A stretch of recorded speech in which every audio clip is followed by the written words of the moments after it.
Madame, mademoiselle, monsieur, bonjour.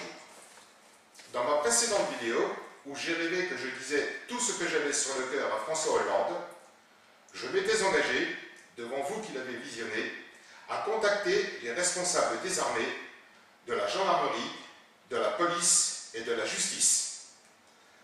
Après réflexion concernant cette dernière institution, envers qui j'ai une confiance légitimement très limitée, Madame Taubira y étant pour beaucoup, c'est aujourd'hui chose faite. Accompagnant la vidéo, 6 courriers recommandés adressés personnellement à messieurs Pierre de Villiers, général d'armée, chef d'état-major des armées, Bernard Rogel, amiral, chef d'état-major de la marine nationale, Bertrand Rachmadou, général d'armée, chef d'état-major de l'armée de terre, Denis Mercier, général d'armée aérienne, chef d'état-major de l'armée de l'air, Denis Favier, général de la gendarmerie nationale, et Jean-Marc Calfon, directeur général de la police nationale, sont partis le 11 juin 2014. Tous ont été réceptionnés. Le sort en est jeté. Pas de haine, pas de rancune inutile. Juste un état d'esprit déterminé en ordre de marche, un moral en formation de combat.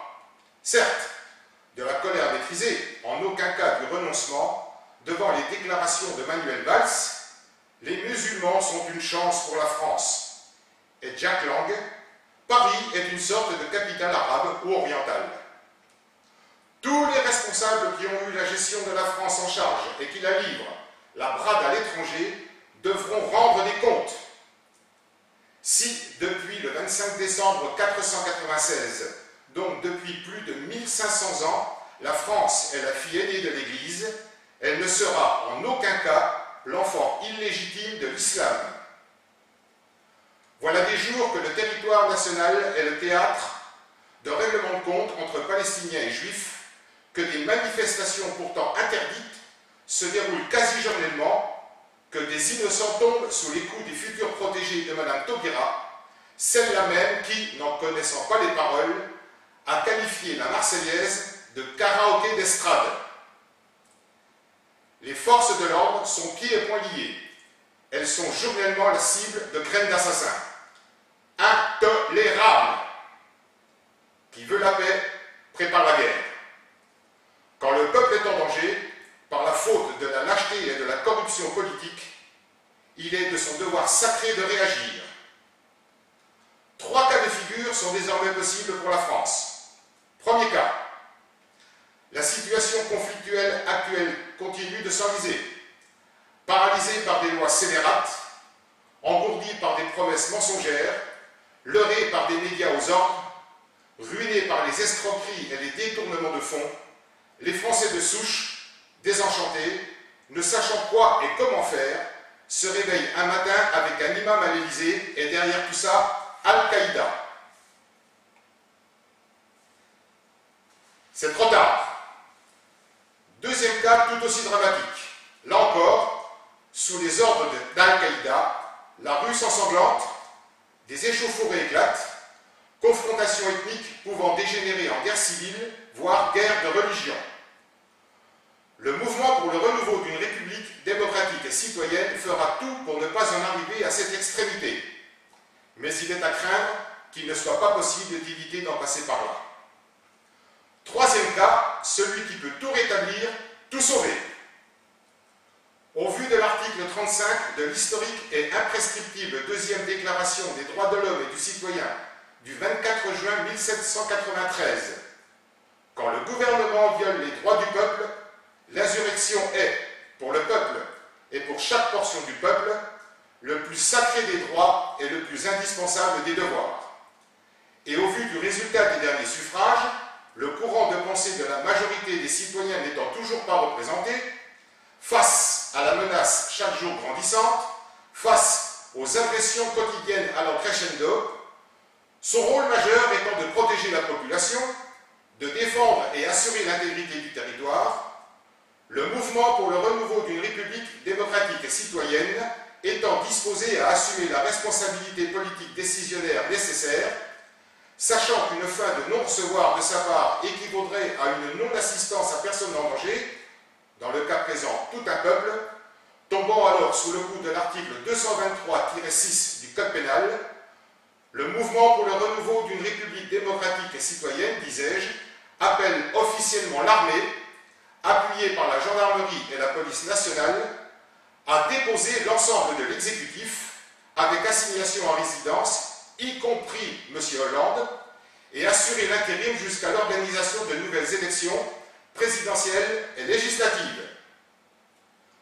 Le mouvement pour le renouveau d'une république démocratique et citoyenne exige la dissolution du pouvoir législatif, Assemblée nationale et Sénat, de nouvelles élections législatives à la proportionnelle étant organisées, afin que le peuple puisse enfin s'exprimer démocratiquement, la dissolution du Conseil constitutionnel et la formation d'un nouveau Conseil, l'assignation en résidence des responsables syndicaux, la révocation des membres de la magistrature qui ont failli à leurs devoirs, conservant précieusement les magistrats qui ont fait preuve d'intégrité. C'est une nécessité absolue non négociable pour porter le bien fondé de l'action au crédit de l'histoire. Tout comme les élections libres, l'insurrection justifiée encadrée confère la même légitimité. Il ne peut être question, là, d'atteinte à la sûreté de l'État. Durant l'intérim, avec le temps nécessaire, 3 actions capitales, militaires, sociales et financières, seront menées simultanément. À propos de l'action militaire, le général Bertrand Soubelet, sanctionné par le pouvoir actuel pour avoir refusé de mentir, nommé conseiller national, se verra confier la partie pénale de cette opération. Un cabinet composé de magistrats antiterroristes lui sera adjoint. Des tribunaux d'exception seront créés pour la circonstance avec jury populaire. Dans le cadre de l'action sociale, Mme Marine Le Pen sera appelée à assumer la fonction de conseillère nationale et la supervisera. Les lois contraires aux intérêts de la nation feront l'objet d'autant de référendums que nécessaire, aux fins de rétablir la notion républicaine, bafouée depuis le 29 avril 1976 par Giscard d'Estaing et Jacques Chirac, que le peuple a le droit de pouvoir disposer de lui-même, c'est-à-dire à ne pas subir, entre autres, les effets catastrophiques de la loi sur le regroupement familial. Mais cette loi va servir au renouveau de la France, le plus légalement du monde. Quel qu'il soit, celles et ceux qui en ont profité sont loin de s'imaginer que cette loi va se retourner contre eux. Concernant l'action financière, la méthode préconisée étant déjà couchée sur papier, M. Renaud Van Ruymbeck sera nommé conseiller national et la supervisera. M. Antoine Gaudinot, auteur de l'enquête Impossible, prendra la direction des enquêtes. Préférant depuis des décennies un ordre imparfait au désordre, notre choix de civilisation qui couvait depuis 1981 est fait. Les infidèles au pays qui les a vus naître, ou qui les a naturalisés, qui injurient la France tout en y trouvant leur compte, qui font l'apologie du crime, brûlent notre drapeau, s'essuient les fesses, ou dénaturent notre hymne national, appellent au meurtre de policiers ou de gendarmes, au viol de nos mères, de nos femmes, de nos filles, ces traîtres-là voient leur jour de liberté sur le territoire de la République compter. C'est l'un de nos engagements. Constatant journellement la colère et l'indignation sur les réseaux sociaux, ne cautionnant pas les insultes stériles, même si nous les comprenons, observant que des dizaines de milliers d'internautes s'expriment, laissant entrevoir que ce sont des millions de Français qui aspirent au retour de l'état de droit, mais ne savent comment fédérer cet espoir, que celles et ceux qui partagent notre vision de l'avenir de la France nous rejoignent. Pas de cotisation, juste à se faire connaître par email ou SMS. Des fonctions républicaines seront bientôt à assumer. Nous savons qu'il y a parmi nous tous des femmes et des hommes parfaitement aptes à assumer ces futures fonctions. Nous rappelons qu'il est parfaitement inutile de créer une 6e République si c'est pour retrouver à ses commandes celles et ceux qui ont souillé, déshonoré la 5e. Ça ne sert strictement à rien, sinon à nous affaiblir encore un peu plus. Chacun connaît cet adage, chassez le naturel, il revient au galop. Il faut faire table rase de tout ce qui pollue le quotidien des Français et repartir sur des bases saines pour notre pays. Nous voulons refondre la France en tenant compte des dérives qui l'ont mise dans l'état de délabrement actuel. Le travail à réaliser est colossal, mais c'est encore possible aujourd'hui. C'est juste une question de volonté salutaire, une question de salubrité publique. Ce ne sont pas les frontières qui sont la meilleure défense d'un État, c'est son peuple.